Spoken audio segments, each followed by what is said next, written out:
Reka nguhe ikaze wowe ukomeje kugenda udukurikirana ariko wowe utarakora subscribe cyangwa se utarayandikisha aho ngaho rwose kugira ngo ujye ugezwaho ibiganiro tugenda dukora, gira gutya ukande kuri iyo nzogera cyangwa se uniyandikisha aho ngaho rwose kugira ngo ibiganiro bitazajya bigucika. Aha ngaha rero ikiba kigamijwe ni ukukwereka ibibazo biba bigiye biriho tukabishakira n'igisubizo.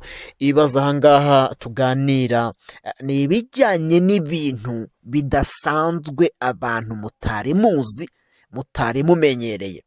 Aha ngaha ndagaruka cyane ku bintu bibiri. Hari ibintu bijyanye n'akarande kamezamiryango, ndetse icya kabiri kikaba kijyanye n'intezi. Ibyo bintu rero uko ari bibiri, basogokuruza bacu cyangwa se abakurambere bacu hari ibintu babanaga nabyo bikabagiraho ingorane mbi, bikagenda biyoyora n'ibintu byabo, ari byo ibi bitatu ngiye kukubwira. Icya mbere bakekaga ko kibatera ibibazo ni amarozi, icya kabiri ni imyuka mibi cyangwa se ibyerekeranye n'abazimu, icya gatatu hakabaho kurenga kuri kirazira. Ibyo bintu rero uko ari bitatu ubundi bituruka muri biriya bibiri nari maze kukubwira, icyerekeranye n'akarande kamezamiryango, hakaba n'icyerekeranye n'intezi. Ibyo bintu uko ari bitanu byombi ndashaka ko umuntu wambajije ikibazo arambaza ati se icyerekeranye na kajaganya ibyayo bimeze gute? Kwibutsa uba uri kumwe kugenda uganirizwa na Kisaki. Ushatse kumpamagara, ushatse kugira gutya neza tukazaganira, andika umurongo wa telefone rwose. Umurongo wa telefone ni 07 8 5 00 98 98 07 8 5 00 98 Kajaganya rero, kajaganya hari igihe yabiterwa n'icyo bita intezi, ubwo ikava no muri karande kamezamiryango. Wakwibaza uti se intezi ni iki, cyangwa se karande kamezamiryango yo ni iki? Ibi bintu reka nkubwire wowe udukurikira, uzajye untega amatwi unsobanuze. Kuko hari igihe mugira ibintu mukabyihererana, rimwe na rimwe bikabambura ibyanyu, ubundi bikabateza uburwayi ntimubimenye. Twigaruke rero kuri icyo bita kajaganya. Ubundi kajaganya hari igihe umugore n'umugabo babana mu rugo, ariko noneho hakaza ikintu umuntu abatongereye ntibumvikane, hakaza icyo bita umwanjye mu rugo rwabo. Ntabwo mujya mubibona? Ntabwo ubizi? Ugasanga umugore agize gutya, aratashye arebye umugabo w'ikijisho, ugasanga umugabo aratashye arebye umugore w'ikijisho, nta kindi kintu bapfuye, ari ibyo bita kajaganya babatongereye, bikaba biva muri karande kamezamiryango, cyangwa se bikaba biva mu byo bita iki? Mu byo bita intezi. Umuntu wambajije kajaganya wumvise icyo ari cyo? Ubundi kera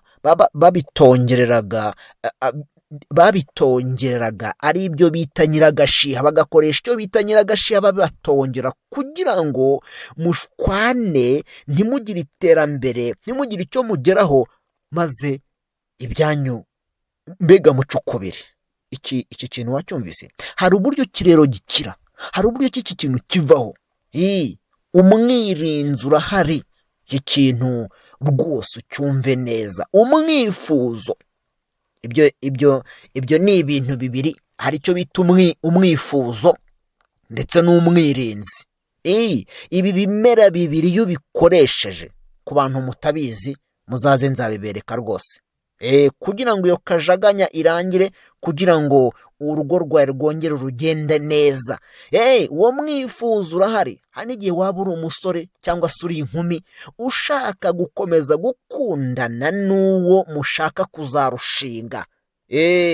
Rwose iki kintu uragikoresha ibyo bimera uko ari bibiri, warangiza ugakomeza ukikundanira n'uwo muri kumwe, yaba ari umusore mushaka kuzashakana, yaba mwarashatse urugo rwanyu rukaramba, umwifuzo ndetse n'icyo bita umwirinzi. Ahangaha ibyo birahari kugira ngo bibe byabafasha mukajya ku murongo.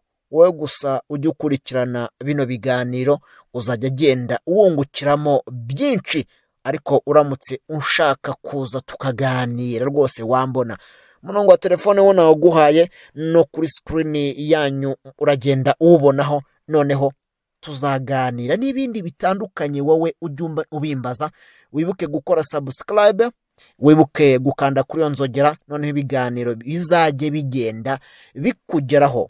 Ufite ikibazo rero kindi ushaka kuzangezaho cy'umwihariko, tukaganira tukareba n'uburyo ibyo bintu byakemuka, baba barakuroze, baba barakuzinze, baba baraguteje icyangiro, baba barakwabuye, ibyo byose, cyangwa se ufite icyo bita urusahuzi cyangwa ufite icyo bita rubuyero, gira gutya uze tuganire.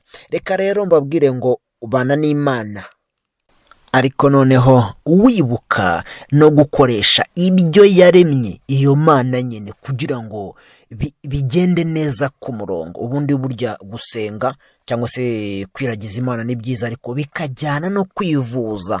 Niyo mpamvu wowe uba ufite ibyo bibazo bidasanzwe nasobanuye haruguru, ujye ugira gutya uze ungereho rwose, tube twagufasha, tube twanaganira kuri ibyo bindi usanganywe mbega byaraguheje hasi. Reka rero iki kiganiro cyo nakagaruka, reka tube tugisubikiye ahangaha, noneho uzaze tunaganire ndetse tunagufashe. Bayi.